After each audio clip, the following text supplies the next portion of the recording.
Mesdames et messieurs, merci de votre fidélité. Bienvenue dans ce journal dont voici le sommaire.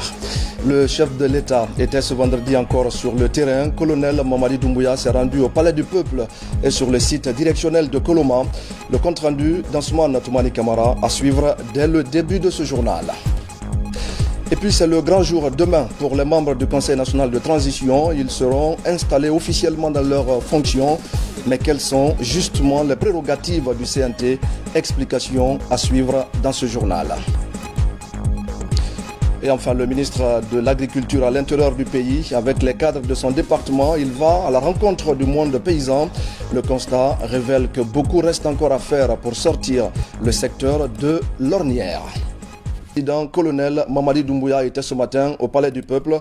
C'est là que la cérémonie d'installation des membres du Conseil national de transition aura lieu demain samedi. Le chef de l'État s'est rendu ensuite au centre directionnel de Koloma.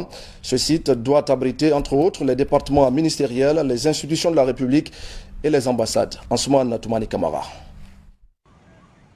Le Palais du Peuple, témoin de nombreux hauts faits de la République, abrite ce samedi 5 février 2022 la cérémonie d'installation des membres et du bureau du Conseil national de transition CNT. Le président de la transition, colonel Mamadi Doumbouya, visite les locaux en entretien pour cette cérémonie ainsi que les bureaux et d'autres installations de cet important organe de la transition.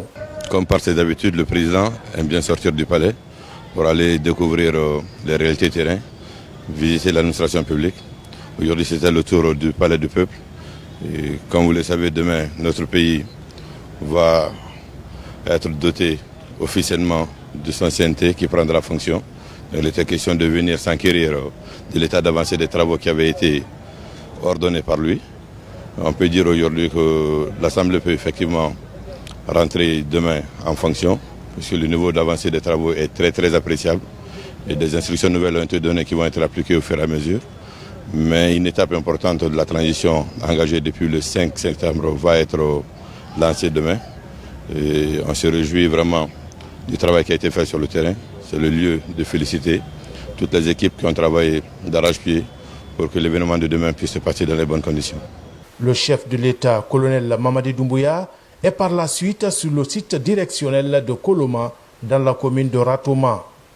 Cet espace de 160 hectares est en aménagement et doit abriter les sièges des départements ministériels, des institutions républicaines, des ambassades ainsi que des entreprises.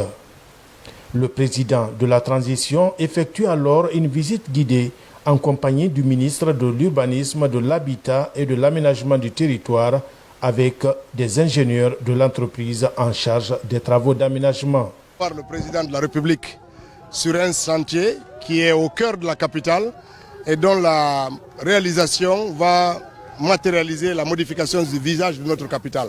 Donc très heureux qu'il ait accepté de venir marcher avec nous dans les chantiers pour rencontrer les ouvriers qui travaillent ici et dire des messages d'encouragement et lui-même voir de visu ce qui est en train d'être fait ici pour la transformation du visage de notre capitale. Vous voyez, ça et là pousse des ambassades et puis pousse aussi des clôtures qui sont des réserves que les entreprises sont en train de faire et puis les espaces alloués à l'État sont en train d'être aussi matérialisés. Les ministères vont commencer à pousser ici et tout ceci fait partie d'un chantier vaste de transformation de la capitale. L'aménagement du centre directionnel de Koloma vient pallier à l'épineuse question d'engorgement de la presqu'île de Kaloum. Kaloum, l'une des 5 communes de la capitale, abrite à ce jour tous les grands symboles de l'État, les centres d'intérêt économique et social, d'où les congestions fréquentes les jours ouvrables. Et je le disais tout à l'heure également, les 81 membres du Conseil national de transition seront installés demain au Palais du Peuple. Une forte délégation malienne est déjà à Conakry. Elle va prendre part à la cérémonie aux côtés des autorités guinéennes. Mais avant, les émissaires du président Assimi Goïta sont reçus en audience par le chef de l'État, colonel Mamadi Doumbouya. Le film avec adjudant Abakar Kamano, correspondant de la presse militaire. C'est une forte délégation malienne qui est arrivée ce vendredi à Conakry pour prendre part à la cérémonie d'installation officielle du CNT. Elle est conduite par le président du CNT du Mali. C'est un réel plaisir et un devoir compte tenu des liens historiques, géographiques, je dirais des fraternités qui ont toujours existé entre les deux pays. C'est vrai, j'étais là lors de l'investiture de son Excellence le colonel Doumbouya pour témoigner de la fraternité qui a toujours existé entre les deux pays. Donc me voir aujourd'hui vraiment participer à la session inaugurale ne doit pas être une surprise.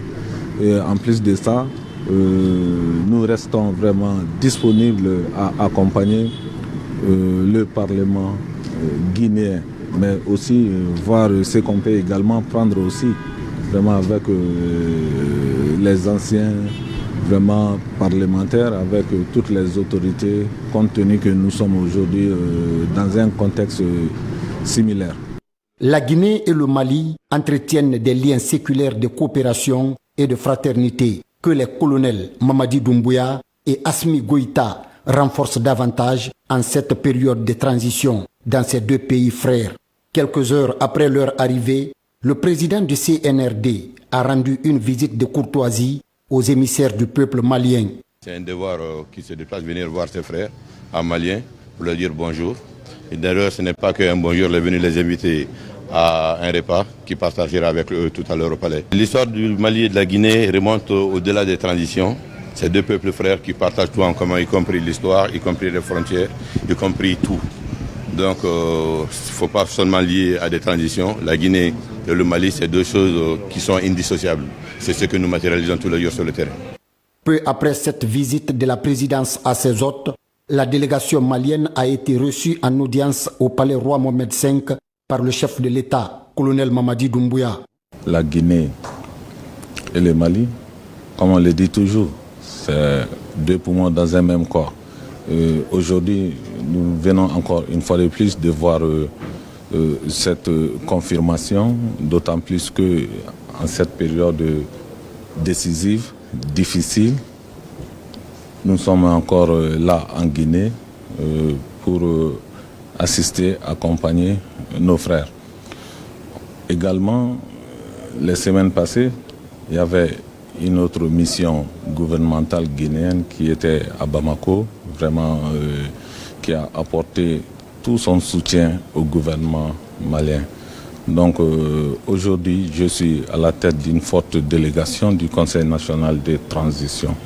Donc pour non seulement répondre à l'invitation, mais aussi vraiment apporter les salutations fraternelles et chaleureuses de son Excellence, le président de la transition, le colonel Assimi Goïta.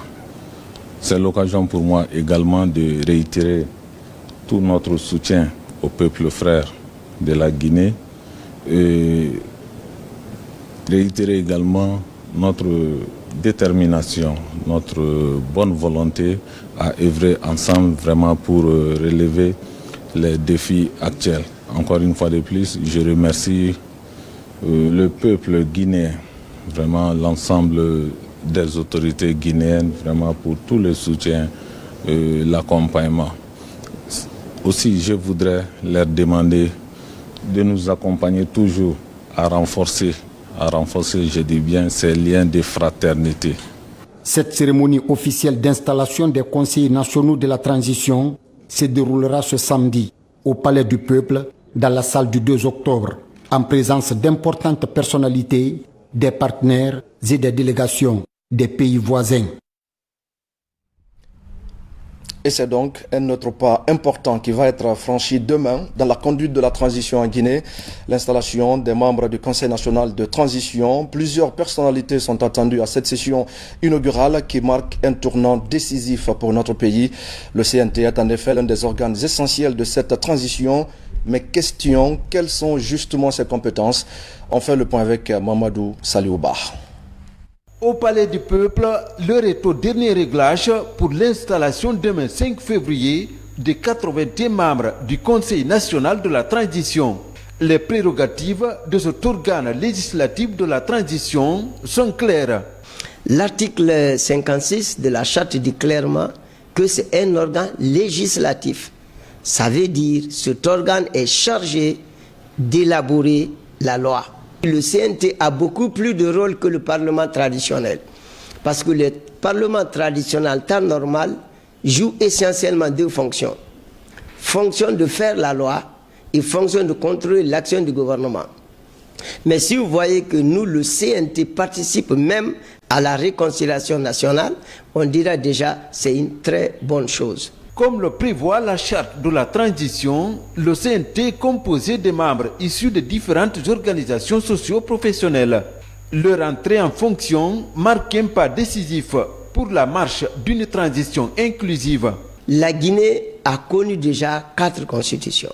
Qu'est-ce qui n'a pas fonctionné dans les 4 précédentes? C'est pour qu'il est normal qu'on dise, on interpelle les membres du CNT, c'est de faire de telle sorte que la réalité juridique soit conforme à la réalité physique des Guinéens ou aux aspirations des Guinéens. Les conseillers du CNT entrent en fonction seulement une semaine après la publication de la liste des membres de l'organe législatif, une preuve de la volonté des autorités à conduire à bon port la transition. Merci Mamadou Saliou Ba. Dans le reste de l'actualité, le comité de pilotage du projet d'appui au développement de l'Agence du service civique d'action pour le développement vient de se tenir. Les acteurs impliqués dans ce projet ont passé en revue les activités réalisées en 2021 avant de voter le budget 2022. Une rencontre placée sous la direction du ministre secrétaire général de la présidence de la République. Compte rendu, ça à Maratolno. C'est la deuxième session du comité de pilotage du projet d'appui au développement de l'Agence du service civique d'action pour le développement depuis son lancement en 2021. La rencontre consiste à évaluer toutes les activités réalisées pendant l'exercice 2021 et valider le budget 2022. L'ouverture de cette deuxième session 2022 consiste à valider le budget du projet PADASCAD 2022. Ce projet PADASCAD consistera à réaliser les SCAD de Cancan et de Mamon qui sera bénéfique pour les jeunes de ces deux régions. Financé par l'Agence française de développement, ce projet a pour objectif d'installer des centres de formation dans toutes les régions administratives du pays. Des écoles d'apprentissage des métiers qui vont faciliter l'insertion socio-professionnelle des milliers de jeunes Guinéens à l'horizon 2025. L'horizon 2025 devrait permettre de former près de 5200 jeunes, ce qui est une très bonne action. Ajouter à cela les près de 8000 jeunes déjà formés et dont le taux d'insertion est très important. Donc c'est une problématique très importante pour les autorités de la transition à la tête du président Mamadi Doumbouya qui m'a spécialement chargé de le représenter, de rassurer les partenaires que l'État guinéen prend en compte la problématique de la formation et de l'insertion des jeunes, surtout la SCAD. L'année 2021 a permis de poser les bases, de poser les graines de notre partenariat, de notre projet d'appui. Et je fais le vœu que l'année 2022 soit vraiment l'année de l'accélération de notre appui.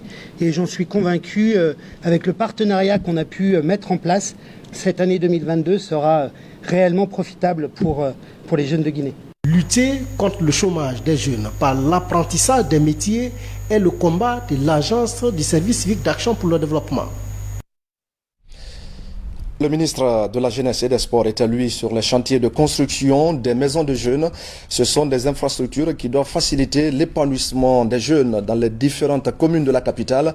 Pour la première étape, le ministre Lansana Bea Diallo et sa délégation se sont rendus sur les chantiers de Sonfonia Gare 1 et Sangoya. Partout, ils déplorent l'arrêt des travaux depuis plusieurs années maintenant.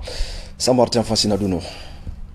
Malgré l'engagement du gouvernement à impliquer les jeunes dans la réussite de la transition et dans les projets de développement de leur pays, le déficit d'infrastructures dignes pour assurer leur éducation et leur épanouissement constitue une problématique. Et le ministère de tutelle en est conscient. Lansana Bea Diallo visite les chantiers de construction des maisons des jeunes à travers Conakry. À Sonfonia Gare 1, les travaux lancés depuis 2012 peinent à évoluer. L'arrêt de ces chantiers depuis des années cause un vide énorme dans les politiques d'encadrement des jeunes. Nous sommes 4 Sonfonia. On a besoin de ces édifices-là. Nos attentes, c'est de finir très bientôt les travaux. Enclenché sur plus de 4000 mètres carrés, la réalisation de ces chantiers est attendue.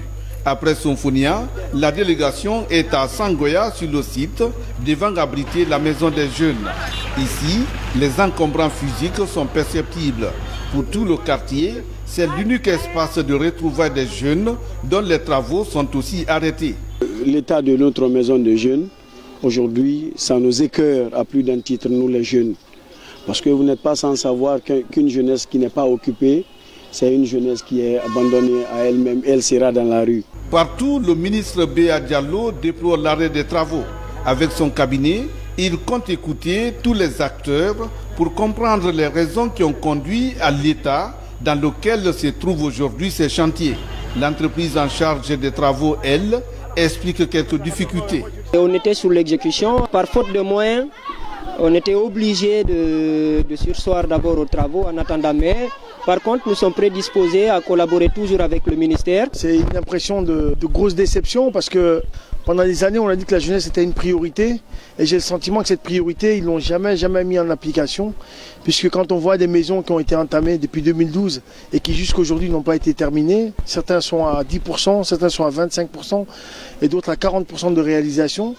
Eh bien, nous, au niveau de mon département, on a décidé effectivement de faire le tour et de faire un inventaire de tout ça pour pouvoir voir quelle dynamique on peut mettre en place en termes de processus d'accélération pour que ces maisons de jeunes soient vraiment une réalité pour les jeunes et pour les gens du quartier. C'est une tournée qui amènera le ministre Béa Diallo sur tous les sites abritant les maisons des jeunes afin de lui permettre d'explorer des mécanismes de relance de tous les chantiers en souffrance.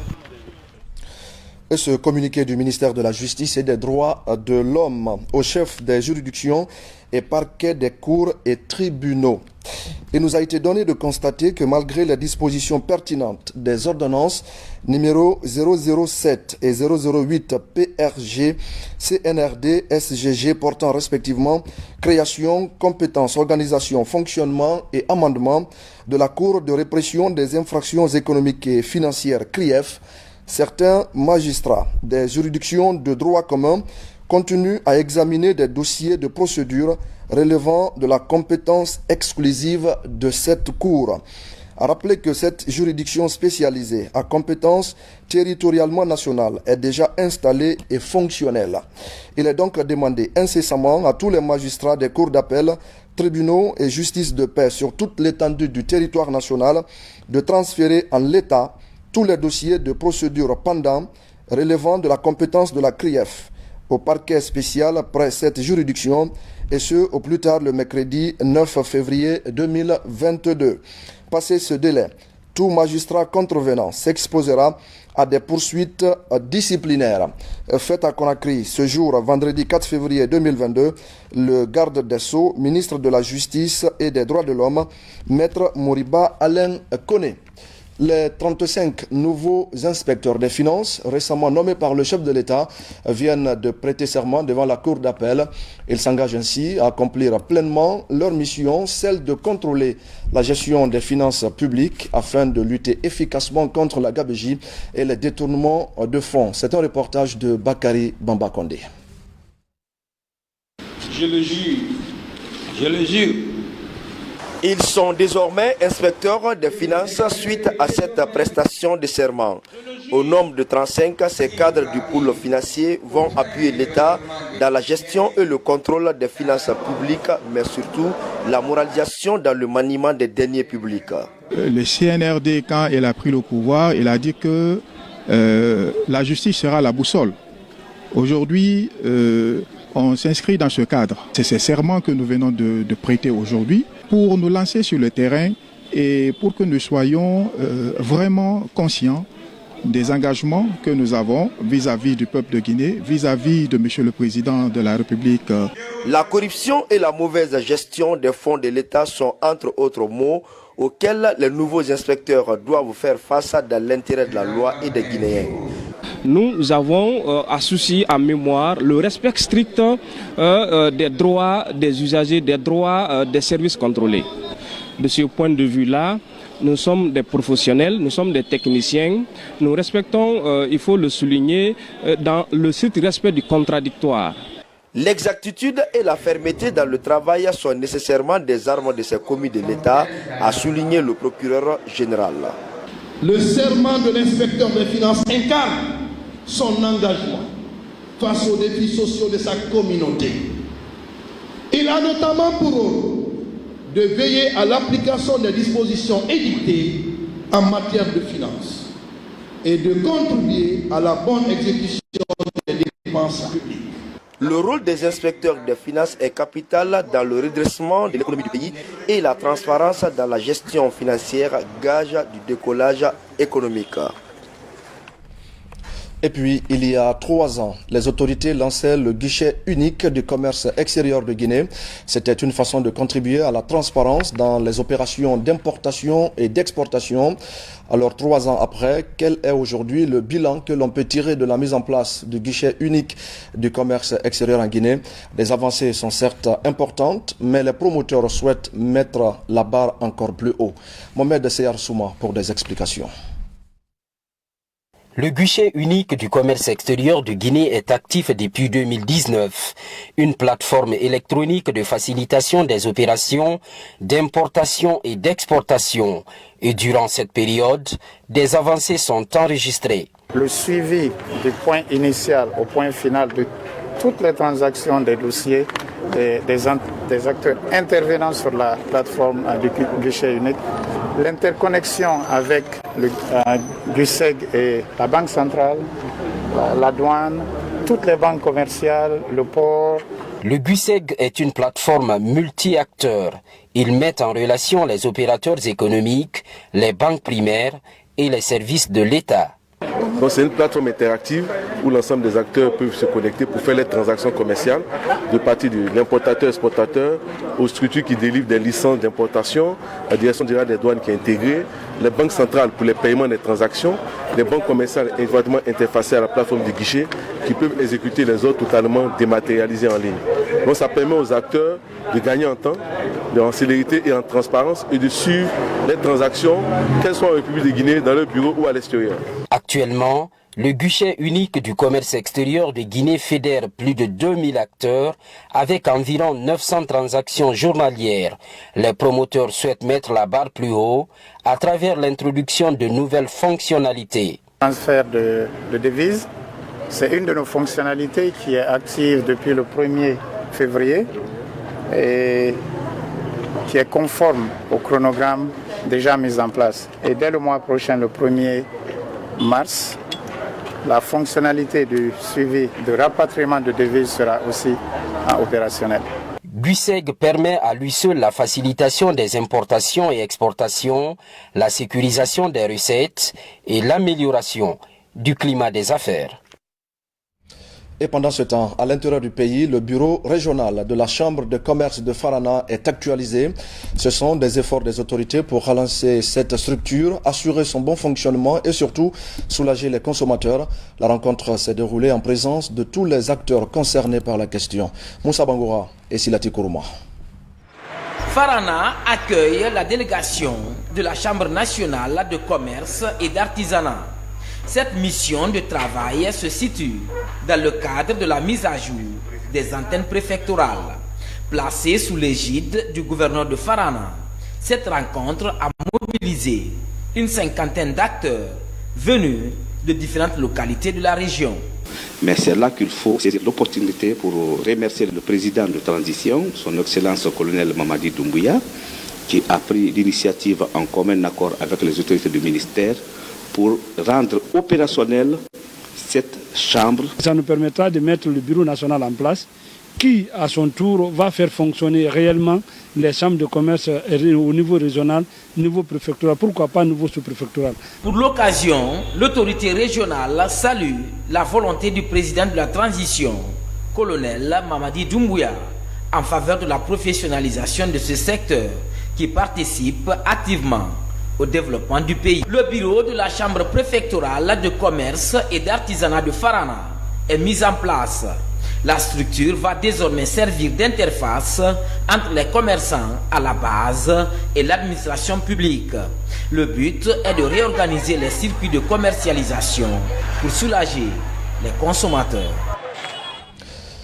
Et justement, le ministère du Commerce, de l'Industrie et des Petites et Moyennes Entreprises a le plaisir d'informer les groupements professionnels, associations et autres corporations d'envergure nationale que dans le cadre de la mise en place de la Chambre de commerce, d'industrie et d'artisanat de Guinée, SIAG, conformément au décret D 2022-0044 PRG-SGG du 20 janvier 2022 portant statut de la Chambre de commerce, d'industrie et d'artisanat, il est prévu au terme des articles 21 et 80 la désignation de 64 délégués titulaires et de 20 suppléants au titre de la représentation professionnelle à l'Assemblée générale de la dite Chambre.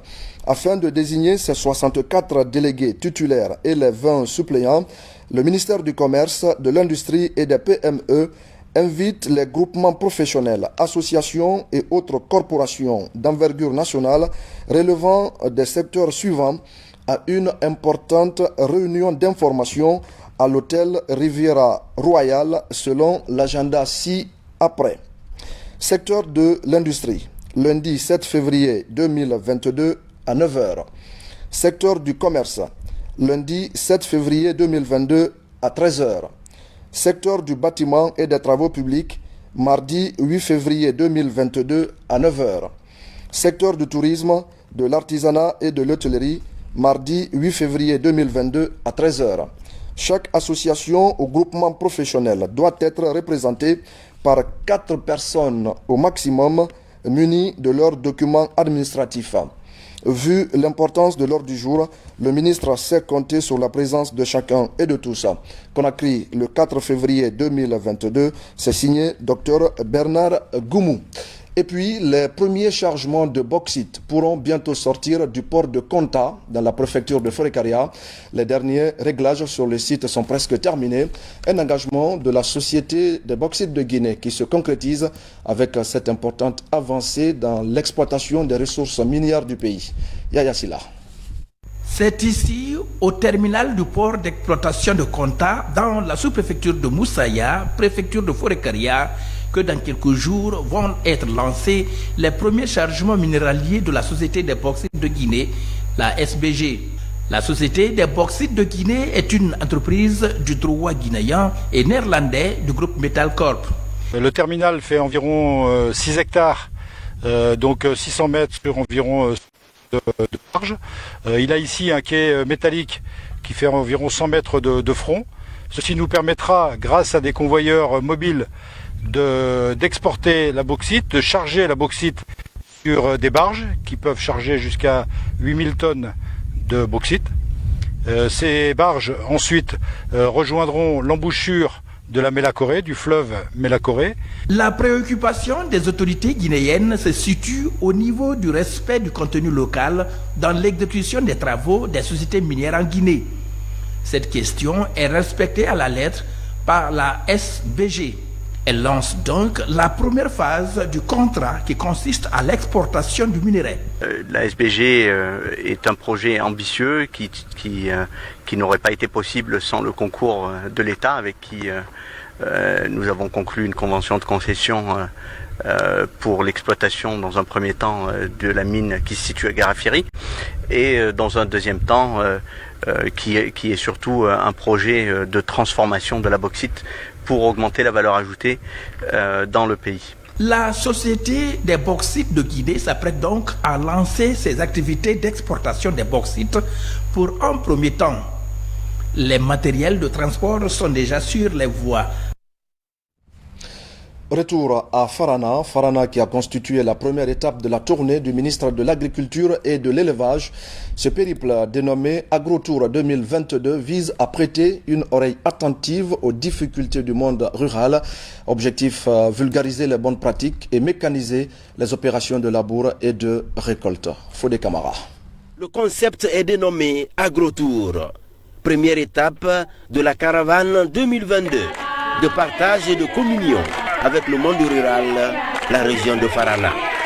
Ici, pour vulgariser les bonnes pratiques agricoles, le centre de formation et d'application des technologies de Yatia a été construit dans les années 80 par le biais de la coopération sino-guinéenne. Plus de 40 ans après, ce centre a été réhabilité par le projet de développement agricole intégré du ministère de l'Agriculture. Principaux enjeux, relancer la production de semences, de riz et de manioc et conforter le transfert de technologie aux jeunes stagiaires de l'Institut des sciences agronomiques et vétérinaires de Farana. Un rôle régalien de promotion rurale freiné par des difficultés liées notamment au manque de matériel informatique, de groupes électrogènes et de budget de fonctionnement. Ce qui est important d'abord, c'est la volonté manifeste de M. le Président. Et je pense que c'est suite à cela, nos ministres sont aujourd'hui dans nos murs pour toucher du doigt la réalité. Ça, c'est très important. Et le reste, je pense que les équipes techniques vont travailler et puis on verra ce qui est faisable. Parce qu'il faut que ces machines-là servent à la population. De Yatia, direction le centre de prestations agricoles. Un centre qui a du mal à jouer sa mission de réduction des travaux manuels. Les 20 premières moissonneuses-batteuses reçues en 2018 sont à l'arrêt. Aujourd'hui, sur 8 tracteurs, 2 seulement sont opérationnels. Les difficultés sont diverses. D'abord, l'acquisition, l'accès d'abord à lieu de différents domaines et l'insuffisance du matériel surtout, les jouets du matériel et le manque de formation. Par manque de maintenance périodique et de pièces de rechange, les équipements de transformation, décortiqueuses et égreneuses ont du mal à servir les paysans pour lutter contre la pénibilité. C'est le constat que nous avons tous fait ici. Le constat pas très reluisant. Nous ne voulons pas faire des procès des administrations passées. Mais ce qui est sûr, en tant que Guinéens, nous sommes tous ici. Ça fait quand même mal au cœur, ce qu'on voit ici. Ça fait mal au cœur, ce qu'on a vu dans le centre qu'on vient de quitter. Un centre qui a été construit, équipé depuis 3 ans. À cause des petits détails, des carburants, les matériels acquis sont en train de se détériorer. Ce qu'on voit ici, des machines toutes neuves qui ont été achetées, qui n'ont jamais fonctionné, donc qui ont coûté plusieurs milliards de nos francs aux contribuables, mais qui n'ont jamais servi à la nation. Ça ne fait pas plaisir, mais c'est aussi notre mission, c'est de faire en sorte que de telles choses ne se répètent plus dans ce pays-là, et que ce qui est là déjà puisse être sauvé et être mis au service des populations. AgroTour vise à poser les jalons d'une politique managériale de proximité pour prêter une oreille attentive aux contraintes du monde rural. Après Farana, le ministre Mamoudou Naya Lembari va sillonner les périmètres agricoles de Kissidougou, Gekedou, Massanta, Yomu et Zérékoré. Et puis, mesdames et messieurs, nous sommes le 4 février 2022 et comme chaque année, à cette date, l'on célèbre la Journée internationale de lutte contre le cancer. En Guinée, la situation est préoccupante puisque plus de 7000 personnes souffrent de différents types de cancers. Il faut donc inverser la tendance et les initiatives se multiplient sur le terrain. Adia Toubari. Le cancer du sein, c'est le lourd fardeau que porte actuellement cette mère de famille. Hospitalisée depuis 4 jours à l'unité d'oncologie de l'hôpital Jean-Paul II, le traitement médical soulage moins ses douleurs pour l'instant. La douleur ne diminue pas pour le moment et je n'ai pas eu de médicaments pour diminuer un peu cette douleur. Le cancer du sein dont elle souffre occupe la 3e place des pathologies cancéreuses les plus fréquentes en Guinée. Dans le pays, le taux d'incidence nationale de l'ensemble des formes de cancer est estimé à 35%, soit plus de 7000 nouveaux cas par an. L'ampleur des cancers est au centre des échanges de ces médecins. Finalement, ils décident de la création de la Société guinéenne du cancer. On trouve que les gens traitent les cancers à leur façon. Alors, cette société va être un appui pour développer des référentiels, des guides de diagnostic et de traitement du cancer. Donc ça va permettre d'harmoniser le traitement dans les différents services. Nouvel organe de réflexion, la Société guinéenne de cancer va favoriser la mise en commun des compétences médicales en vue de l'amélioration de la prise en charge des patients cancéreux. Pour une meilleure prise en charge de ces pathologies, il faut faire une prise en charge pluridisciplinaire où on va associer non seulement les chirurgiens qui opèrent les cancers, les oncologues médicaux qui vont faire le traitement médical. Cette société savante est mise en place à l'occasion de la Journée mondiale de la lutte contre le cancer. Et nous allons terminer, mesdames et messieurs, par cette triste nouvelle. Notre confrère Antoine Kourouma du groupe Adafo Média a été victime hier d'un incendie. Le sinistre a eu lieu à Yataya, dans la commune de Ratoma. Il n'y a pas eu de perte en vies humaines, mais vous allez le voir, des dégâts matériels sont très importants. Le constat avec Alpha Isiagaba. Sur ces images amateurs, l'habitation du journaliste Antoine Kourouma en train d'être consumée par le feu. Malgré l'intervention des voisins, il ne reste de cette maison qu'un squelette de mur. Tout son contenu n'a pas échappé à l'intensité des flammes. Cet incendie s'est déclaré hier aux environs de 18h à Yataya, dans la commune de Ratoma. Notre confrère est totalement désemparé. J'étais au travail lorsqu'on m'a appelé pour m'annoncer la nouvelle. Il était 17h passé. Et on m'a dit que le feu était dans la maison. Le temps pour moi d'appeler les sapeurs-pompiers. Voilà, qui sont arrivés, il était trop tard. Et à mon arrivée, aux environs de 18h passées, j'ai constaté que tout est parti en fumée. Alors que l'origine de l'incendie n'est pas encore connue, la thèse du court-circuit est privilégiée. En attendant de voir clair dans ce sinistre, c'est le fruit de plusieurs années de travail qui viennent de partir en quelques minutes. Rien n'est resté. Tout a été consumé. J'ai perdu pratiquement tout. Des documents importants, des biens, des acquis, des avoirs que j'ai mis à côté. En tout cas, c'est beaucoup d'années de biens qui sont partis en fumée. J'ai presque tout perdu. Sous le choc, le journaliste Antoine Kourouma et sa famille ne comptent que sur la solidarité et tentent de reconstruire une vie de plusieurs décennies devenue aujourd'hui incertaine. Notre compassion et notre soutien à notre confrère Antoine Kourouma dans ces moments difficiles. C'est la fin de cette édition d'information. Merci à vous de l'avoir suivi et je vous souhaite de passer une belle soirée en compagnie de nos programmes.